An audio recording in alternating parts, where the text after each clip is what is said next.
yamde sappo e jeeɗiɗi silmaji capantati woni Dakar lamorgo Sénégal, yamde sappo e jeetati silmaji capantati woni to Marwa e to Garoua leydi Cameroun. Tedduɓe yonti nantinde on kabaruji ɗi.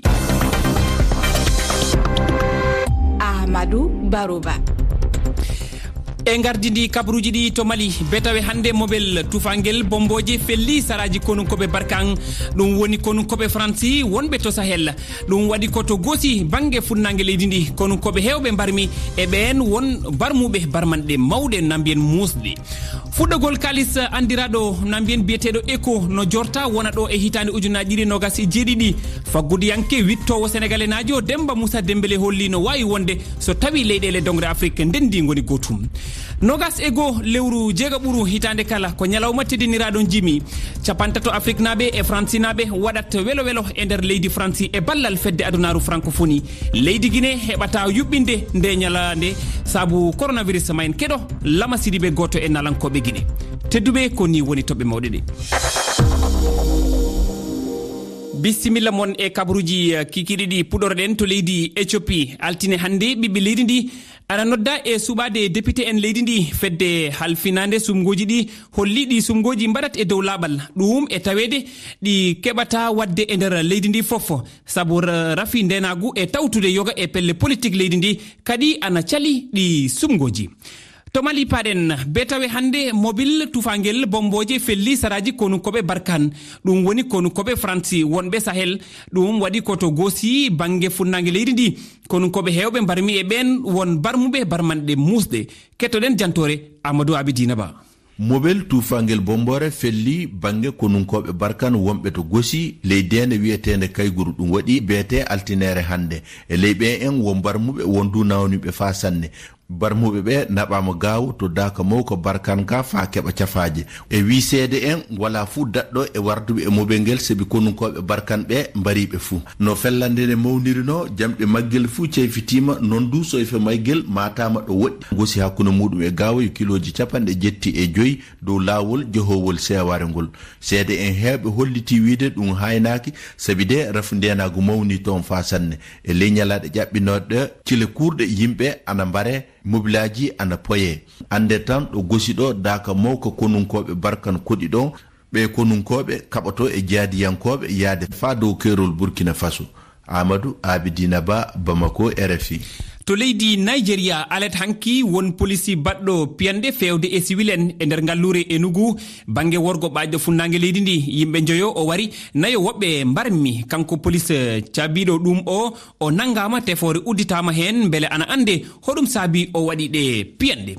to Niger gila alet hanki ana foti yimɓe ujunnaji 6 yottiɓe wuro mumen Barouwa woni ko e nder laamu Difa ko ɗum laamu leydi ndi andini altine hanki e wiide laamu Niger ɓe yimɓe foof eggi gure mumen ko e hitande ujunnaji 15 caggal nde pelle jeadiyankoɓe mbaɗi piyande fewde e gure mabɓe ɓe yimɓe foof woni yidde mabɓe kay ko fuɗɗade hebde toon ɗum saabi ɓe immi gam yottude koni hollitiri laamu Niger e wiide laamu Niger ha joni woɓɓe kadi ana toon wondude e lallital hutode. payen to leydi Côte d'Ivoire hoorejo kiɗɗo leydi ndi hono Laurent Gbagbo gartuɗo gila alkamisa e nder leydi Côte d'Ivoire caggal duuɓi 10 ɗi o yalti leydi ndi waɗi ɗaɓɓande to suudu ñawirdu Abidjan gam ceeral makko e joom suudu makko hono Simon Gbagbo andini ɗi kabaruji ko avocat makko Laurent Gbagbo joom suudu makko koko sali dewgal ngal itte e kaldal kawral ɓe ndesodirno koye hitande 1989 ɓe keeɓi ɓiɓɓe ɗiɗo rewɓe e yewtere men on tottama konngol jango ko hen tigi garteten wona Fatoumata Sisa wani. eyo Amadou Barouba jango ko ɗum ɗon wonata fi yewtere den ka taskaram on tottama konngol wona hollirɗa noon hara heɗiyankoɓe ɓen ka taskaram ɗon waway neldude la miijoji maɓɓe ko yowite hiyande maɓɓe e ngal cergal hakkude Laurent Gbagbo e sonna muɗum ɗum ko no hollirɗa noon sonna makko ɓaari ko ɗum woni ko landi e wano hande ko noon tigi tedduɓe wonata wadde ko yewtere jango e yewtere mon on tottama konngol ceeral hakkude Laurent Gbagbo e cuddiɗo makko na mbiyen sona makko hono Simon Gbagbo. fuɗɗogol kalis andiraɗo na mbiyen biyeteɗo éco no jorta wona ɗo e hitande ujunaji ɗiɗi nogas e jeeɗiɗi fagguduyanke wittowo sénégalais najo no wiye Demba Moussa Dembélé holli no wawi wonde so tawi leyɗele dogre afrique ndendi goni gotum kettoɗen mo e fandu hala Abdoulaye Diallo. aɗa andi komi mbiyata ko tan neɗɗo e wawi haalde mami waɗ ɗum kono hakkude nde haalata nde e nder mo wiyo ɗo e duuɓi joyi hay goto anda ko kewa e leyɗele men ɗe eɓe mbaɗi jikke tan noɓe jidiri ni so leyɗele ɗe ne ndeeƴi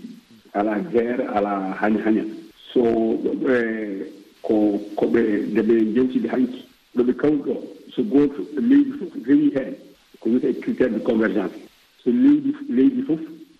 rewi hen noɓe jidiri ni ala wonde moƴƴo ɗo e duuɓi joyi koɓe mbi ko ma won kono noon eɗen gandi wona ngollo tan fuɗɗi ma won duuɓi joyi mbi ñande fof duuɓi joyi garoji walla duuɓi sappo garoji ha hande yimɓe jaani joni kay ko hay goto anda ka gonga haalata hay goto anda. fedde no wiye espana ko fedde daranide hakkeji dabaji gollirɗi eɓe keblo peeje gam wallidde bamɗi gollirɗi e nder Nouakchott lamorgo Mauritanie kono tolno e capanɗe jeeɗiɗi mbabba woni ko taroto e nder Nouakchott kettoɗen jantore Hammad Diallo nultodiraɗo men. capanɗe jeeɗiɗi ujunere saret mbabba yarnata wuro Nouakchott lamorgo leydi Mauritanie e fabade e fedde spana daranide hakke jawdi ko mbabba woni daaba ɓurɗo wawde gollade e ngoɗo wuro lamorgo so woni to banggue yarnude wuro ngo walla waɗɗi yankoɓe teskama hakke ɗiɗo dabaji ene yaɓɓano feewi e ngoɗo lamorgo ɗum saabi fedde spana ƴetti eɓɓade gam fabade daaba liggotoɗo e lamorgo leydi Mauritanie holgonangal bamɗi e wuro Nouakchott wona hen gummoto so yimɓe juuli salatu tan tawata hankkadi ko gummima ha 5 heures oɗo saaha joni mo gonɗen ko yahoɓe tan ne ngal hen seret goto wawi jogde fodde voyage uji sappo ni taw koye ñalawma goto te kadi kala hen babba foof kadi ene jogui barille ɗiɗi fedde spana o fedde windere yankore daranide ko fate hakke jawdi ene heblo wallidde ene tolno e capanɗe jeenayyi ujunere mbabba so woni to banggue cellal walla to banggue guura holko ɓuuri teskinde e rafiji keɓoji bamɗi gollotoɗi hono ɗeɗo golle on vétérinaire ɓeɗa safra jawdi foof jogui bamɗe noɓe jagguiri bamɗe ɗi ni wona jogogal pewgal par ce que a mbaɗi hen liggueyaji musɗi bamɗe ɗi ɗum waɗi ɓuuri teskinde ɗum ɗi cumtoto parfois hadma yetta taw ko ɗi maayi o heddi ko gañanɗe ɗe gaño ha ɗum ɗo larñiro waɗa gañanɗe kewɗe jomum hewani wakkilade safrude. Hammad Diallo Nouakchott RFI. Hammad Diallo a jarama to leydi France alet hankiɓe ɓe leydi ndi ana noddano e cuɓagol horejo diwanuji mumen ko yowiti e ɗi sumgoji woni ɓiɓe France meeɗa wasude tawede e sumgoji ha foti no sumgoji hankiɗi e nder temedere foof ɓuuri yimɓe 56 ko ɓe jaltani kay ɓe jaɓani yaltude gam wotude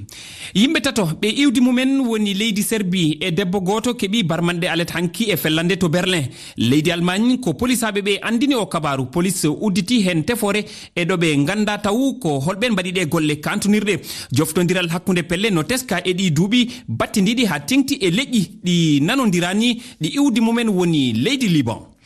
nogase goo lewru jeega ɓuuri hitande kala ko ñalawma teddiniraɗo jimi fodde yimoɓe 30 afrique naɓe e france naɓe waɗat welo welo e nder leydi france ɗum ko e ballal fedde adunaru francophonie leydi Guinée coronavirus no tawa ko haɗiɓe waɗugol nde ñalande ko ɗum andini Lama Sidibé goto e nalankoɓe Guinée kettoɗen mo e fandu haala Oumouba. hande ko ñalande amen mawde ñalande fête internationale de la musique d'accord kono menen min woni depuis affaire corona fuɗɗi hande min ala jourde few min ala jourde Guinée ça donc je le savais mais je ne pensais même pas qu'on allait se mouvoir pour ça comme on ne peut pas commémorer aujourd'hui une fête si ce n'est que peut-être par la radio ou la télévision certains disent Allah hulannon ko Allah hulannon fof yaltini men yo mariage nde sattere ɗo e yimɓe moƴƴuɓe ɓen yaade ni men fottaka président inam guillaume président menen artiste yiɓɓe fof min yewta min dara ko ñalanno men e ondorta fi waɗugol ɗum ɗo kono so wattani yiiɗi dédicace ji no waɗa ɗin dédicace ji fof boni spectacle ji no heɓɓano ɗum boni donc ɓe men yewtito min anda kadi ko honno tawi men guerdata le ministère de la culture on doit men wallitade moƴƴa fiji ɗi moƴƴintine dagne ga culture on ko respecté correctement ala si waɗi ɓeyinde no wadde donc ɗin fof drapeau ji mum ɗi si wengama men en gacci drapeau amen o wenga kala men weltade timminiren e coftal ɓalli oro hitande ujunaji ɗiɗi e nogas ko diɗɗal Pays-Bas hawi Macédoine du Nord tati e kowal eɓe tolni e silmaji 17 Belgique ma jaɓɓo Finlande yamde 19 yonto kuuɓal.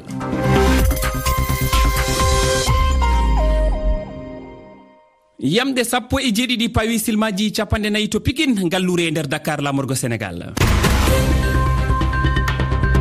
erogere men ɗimmere nde hande jantore men mawde paɗen koto Sénégal kalen e haala luumoji mawɗi waɗodi e kala saaha no wiye foire eɗe balɗe luumo mawgo ko fati e gaynaka waɗi to Guédiawaye gallure Dakar ko sutande men hande men artu mijoji mon ko fati e batte sarɗiji fiɓaɗi hakkude gouvernement Mali pelle murtuɓe e société civile caggal nde kaldigal timmugal duuɓi 6 andina gaynirten tedduɓe koye taskaram lawol gandal eneri jareten hen ko banimen debbo Oumouba.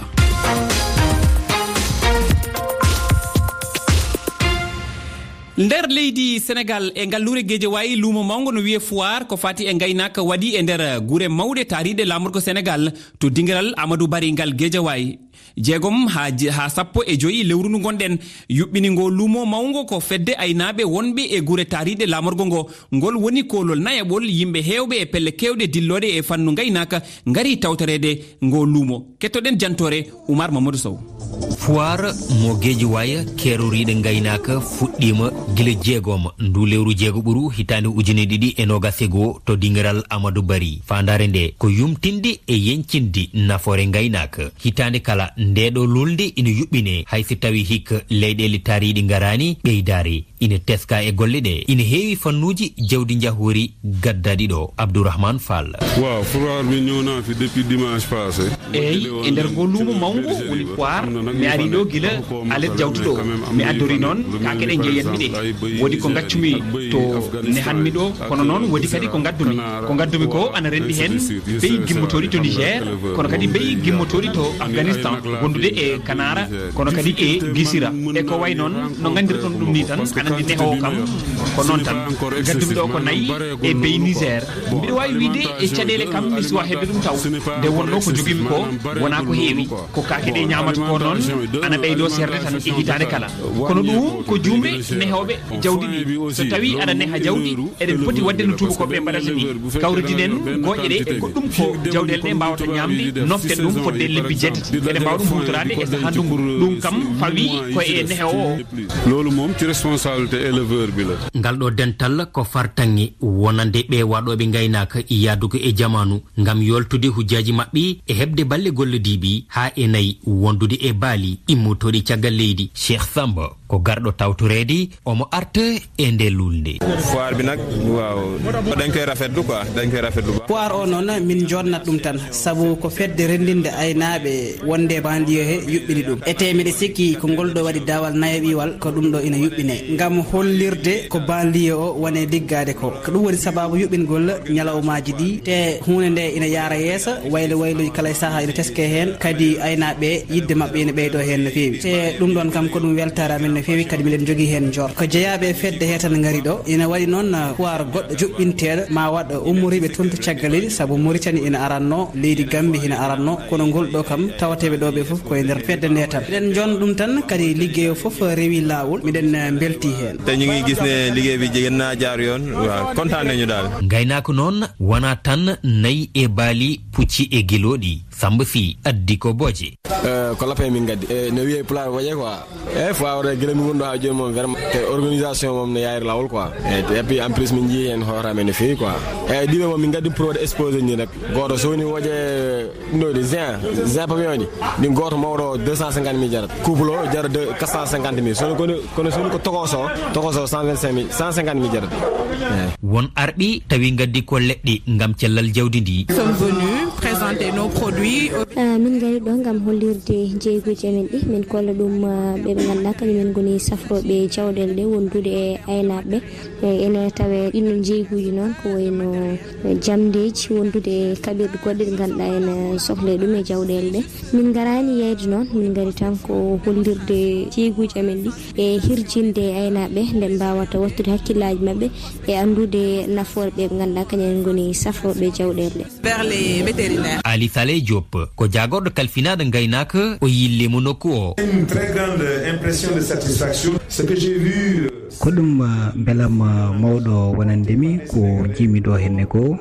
golle faydinde tawi kadi ko wakkilade wadi dum tawi wadbi dum wi ko bibe leydi Sénégal mbariri dum kadi e dow yidde mabbe e jawdi laadum ko hunde de ganduda ko mijoji bulnaade no fewi kono no gandirdon dum ni wayloji ena jeya e caldi bamtare haggilaji men ne deji sabo eden e koyde bamtare dum non ko fartange wonandemi ngam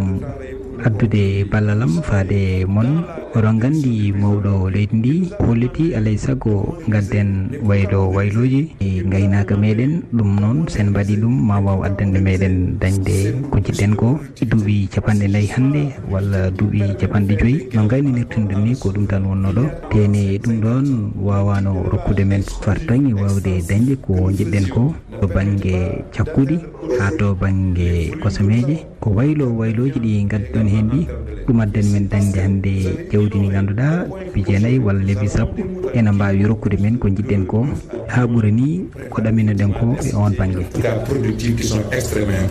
dilloɓe e gaynaka kolliti caɗele mumen e to batte keɓugol ñamali kono kay e wallede e wawde dañde cogguji moƴƴi so tawi ɓe tolnima e jeeygu. Oumar Mamadou Sow, Dakar, RFI. No selli Oumar Mamadou Sow goto e nultodiraɗo RFI fulfulde ɗo e Dakar lamorgo leydi Sénégal. Hande altine ka yewtere men on tottama konngol on holluno mijoji mon ko yowiti e batte sarɗiji fiɓaɗi hakkude gouvernement Mali pelle murtuɓe e société civile caggal nde kaldigal timmingal duuɓi 6 hande kettoɗen jiyande mon. Sifodiral hakkunde laamu Mali e pelle murtuɓe Mali ala nafoore e to banggal min e caɗele ɗe noon gimmi ko e pelle murtuɓe ɗe ha joni nane jogui captorde mumen ene caali joƴƴinde kadi ha joni ene daña captorde kese nde mbi kadi ɓe joƴƴinta captorde ɗe so wona laamu Mali wayla dosde laamu ngu hono sifodiral ngal wirni e wo Bamako kadi oɗon gandi kañum mi hoolaki pelle murtuɓe ɓe so jaaɓi sifodiral ngal maɓe joƴƴin captorde mabɓe ko ɗum waɗi caɗele e société civile en M5N e dille baɗoje to Mali ha e coup d'état ji ha e fof ko wonande laamu Mali e société civile o fof yitaki hoore muɗum e nder ngal sifodiral mi wiyani ngal nafata kono noon ngal ɓuuri nafde pelle murtuɓe ɓe. ko fate accord d'Alger o machallah e nder leydi Mali ndi kay hay sika nafini ana wawi tawe hedde to norto accord o wonko nafi toon won gueɗe kurɗe o nafi toon bo nder sentir ga kay ha yottade e 4e raison ga kay accord d'Alger o hay hunde o nafali hay hunde o firtali ga kay kono o waɗi nafa seeɗa nder hedde norto donc kayne samti seeɗa koro wonko firti toon seeɗa. ko fate kawral hakkunde laamu Mali e pelle joguitiɗe rewo leydi ndi ngal ɗon kaldal walla ngal ɗon kawral way kono ngal aranani ɓiɓɓe Mali ni saabi ko adi fof ɓiɓɓe Mali ganda koɓe kalde dow mum ganda koɓe kawre dow muɗum gila ngal waɗa e bone o itta funnague to jippina e hakkude leydi ndi ɓarna e nder leydi ndi hande ha leydi ndi fof huuɓi nden noon eɗen mbawi wiide ngal ɗon kaldal e walla ngal ɗon kawral ngal wona nafoore ɓiɓɓe Mali naɓe saabi ganda jaati ko ngal waɗa e dow mum ɓurno hen himmude ko wiyano hen ko walla ko heɓano hen nanede seeɗa wiya so ɓe kawri fof e kaɓore ɗe ne joƴƴine e ɗum ne jii kaɓore ñande fof ne ɓeydoro kaɓore. hitande 2015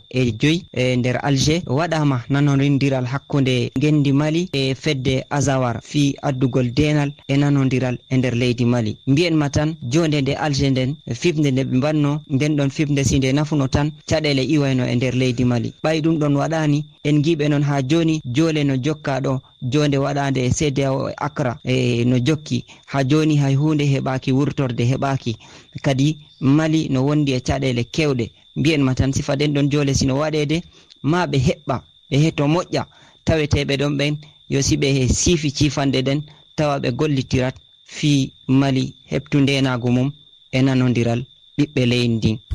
Dinguiral rewɓe olel tal